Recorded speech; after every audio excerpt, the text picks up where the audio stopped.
안녕하세요. 네, 저는 메갈로이어스의 정현석 변호사입니다. 오늘은 최신 판례 강의 하는 날이고요. 제가 이제 내년도 변호사 시험 대비하면서 매년 이제 커리큘럼으로 삼아왔던 내용을 짧게 얘기를 하고 최신 판례 강의의 이제 의미를 어떻게 가져갈 거고 여러분이 목표를 어떻게 설정할 건지에 대한 이야기를 좀 해보겠습니다. 뭐 아시다시피 최신 판례 너무 중요하죠. 매년 사례 기록에서 대단히 중요한 관건이 되는 쟁점으로 나오고 있고요. 또 객관식으로도 많이 나오고 있습니다. 근데 저는 이제 거의 강의를 시작한 이래로 최신 판례에 대한 지론이 하나 있는데 기본서를 회독할 때 최대한 거기 녹여서 하는 게 제일 좋다. 라고 생각을 하기 때문에 올해 이제 선사의 강의 같은 경우도 숨이 너무 차요. 나이가 들어서 죄송합니다. 좀 골아질 줄 알았는데 올해 선사의 강의 같은 경우도 이제 4월, 5월에 진행을 할 때 최소한 한 1월, 2월 판례까지도 좀 담아서 이렇게 최신 판례라고 이렇게 몰아서 강의를 하는 거에 너무 의존하는 게 좋은 방법은 아니에요. 그냥 이게 낱개로 존재하는 것이 아니라 어떤 맥락에서 존재하고 어느 목차에 있는 거고 또 기존과 어떤 관계가 있는지 그게 대조일 수도 있고 심화일 수도 있고 또 반전일 수도 있거든요. 그래서 그거를 좀 많이 강조해 왔고 그래서 좀 올해 선사기나 진모 또 진모에서도 제가 좀 예년과 달리 막 5월, 6월에 나온 판례까지 다 시험 문제로까지 내고 그랬습니다. 그래서 충분한 훈련이 선사기와 진모를 들으신 분들께는 꽤 됐을 거라고 생각을 하는데 그리고 들으신 분들도 사실 또 아직은 다른 거를 여러 번 봤다면은 최신 판례는 여러 번 볼 기회가 없었기 때문에 이런 강의를 통해서 한 번 더 반복을 해주는 게 좀 좋다고 생각을 하고 이제 로산 분들이거나 올해 이제 선삭이나 진모를 안 들으신 분들, 뭐 다른 강의를 듣거나 혼자 공부하신 분들은 일단은 오늘 강의에 최대한 집중을 해서 빨리 익숙해지는 게 좋습니다. 예, 그래서 그런 시간으로 잡아주시고 아마 다른 학원도 그런가요? 메갈로이어스 같은 경우에는 제가 처음에 여기서 이제 수험 강의 한다고 할 때 기본 컨셉이 뭐였냐면 그때 짜셨던 분들이 계세요. 그 메갈로이어스의 조상님들. 저도 그때 있었는데 저는 그거 짤 때 못 겪고 그 형사 강사님 지금 그때 뭐 김정철 강사님이랑 뭐 이렇게 몇 분 계십니다. 그 짤 때 뭐 다 너무 이제 기틀을 만들어 주셔서 감사하긴 한데 제가 한두 가지가 저랑 좀 안 맞다고 생각한 게 있었어요. 그 중에 제일 중요한 것 중에 하나가 최신 판례를 파이널에 몰아넣는 그런 형태였거든요. 근데 특히 뭐 민소는 좀 그렇다 치더라도 뭐 가족법도 좀 그렇다 치더라도 이게 재산법은 파이널을 하는 시점이 이제 민법이 10월 말의 시작이고 사실 뭐 다른 과목까지는 또 잘 모르겠습니다. 뭐 형법이랑 헌법이나 행정법은 뭐 그런 식으로도 가능할진 잘 모르겠는데 재산법이라고 하는 과목을 제가 이제 항상 아직 안 늦었다. 여유 있게 봐라. 지금도 조급하지 마라. 차분히 봐라. 논리적으로 봐라. 이걸 늘 강조하는 사람이지만 최신 판례를 무더기로 10월에 보는 것은 도저히 좀 아니지 않나라고 생각을 해서 제가 이제 9월에 강의를 하기 시작을 했고 한 6, 7년 전에. 근데 그 다음에는 오히려 다른 강사님들이 저보다 더 빨리 하시더라고요. 뭐 여름에도 하고 이렇게 하시던데. 그래서 요는 이 최신 판례라는 거를 이제 더 이상 미뤄두시면 안 돼요. 그래서 지금까지 1, 2회독 열심히 하신 분도 진짜 오늘 마무리 짓는 느낌으로 가시고 파이널 때는 오히려 좀 전체가 좀 이분하게 느껴질 정도가 돼야 될 것 같고 아직까지 이제 최판을 별로 못 보신 분들은 이제 오늘 좀 사활을 걸고 제가 오늘 시험에 뭐 나온지 다 알려드릴 테니까 제가 알려드린 거 다 나옵니다. 여태까지 한 해도 그렇게 되지 않은 적이 없었어요. 항상 제가 나온다고 한 게 나왔고요.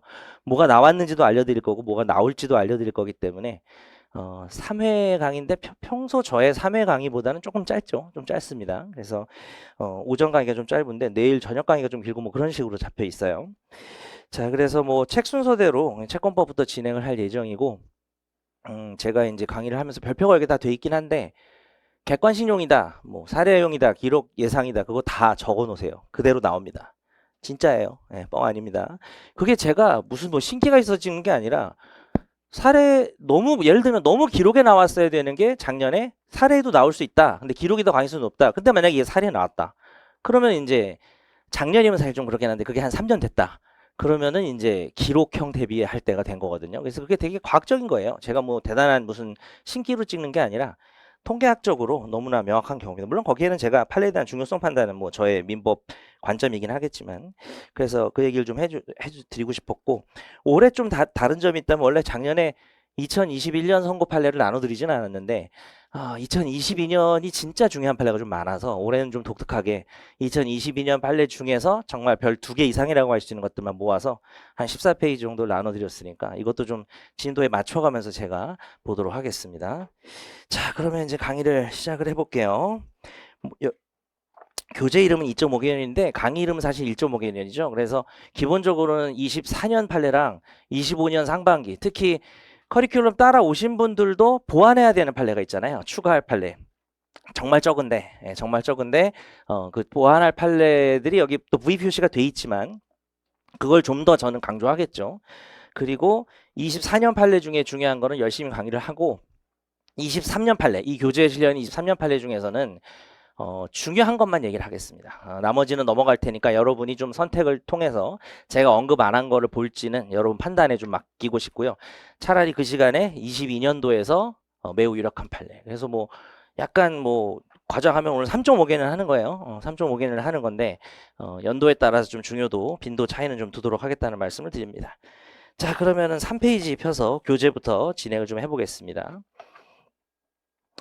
자, 일단 채권의 목적에서 제가 간단하게 볼 판례는 정말 제가 간단하게 요약해 드린 것만 딱 보시면 되거든요. 예, 근데 이게 이자 제한법이 23년에 나온 판례가 뭐라고 선언을 해버렸냐 하면은 대여금의 약정 지연이자, 지연 손해는 이자가 아니죠. 이자 제한법은 이자의 과다함을 막는 법임에도 불구하고 약정 지연이자도 적용이 된다고 합니다. 그러면 이제 바로 최신 판례를 최대한 빨리 친해지는 방법은 문제를 내는 방법이에요. 문제를 내서 풀어보는 방법인데 뭐 지금 뭐 문제를 내고 천천히 할 시간은 없으니까 짧게 퀴즈식으로 말씀을 드릴 테니까 한번 풀어보시죠.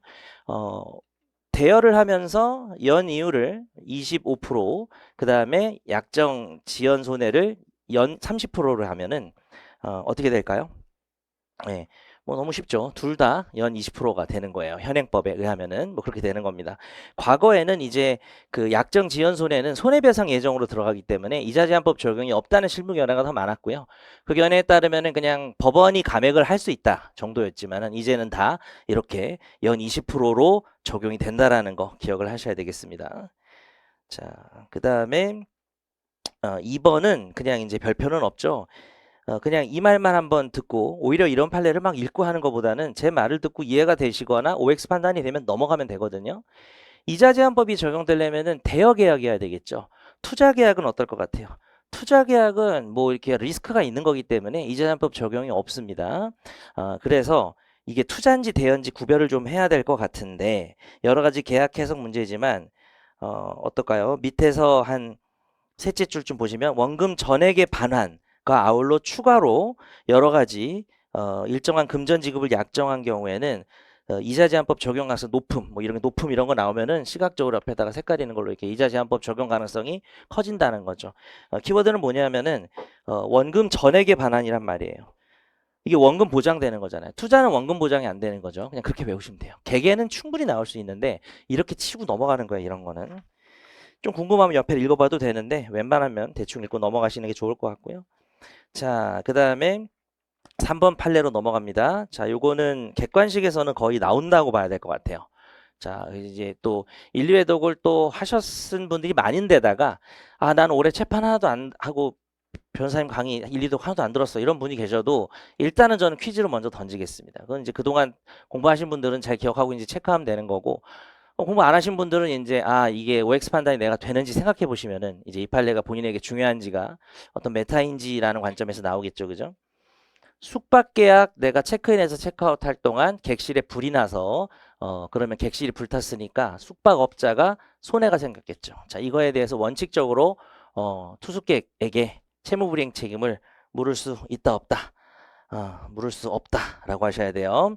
원인 미상인 경우에 화재가. 그래서 세 번째 단락 보세요. 그러나 숙박계약에서는 원인 미상 화재인 경우에 숙박업자 부담이 돼버린다. 숙박계약은 일시 사용을 위한 임대차로서 사례 나올 가능성 없진 않아요. 그래서 지금 제가 말하는 단어를 잘 봐주세요. 임대차와 유사하면서도 다른 점이 있다. 방점이 어디 있는 것 같아요?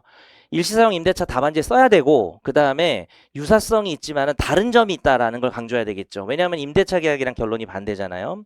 임대차 계약 안에서는 뭐 매우 중요한 2017년 판례가 교과서에 다 있죠. 기본서에.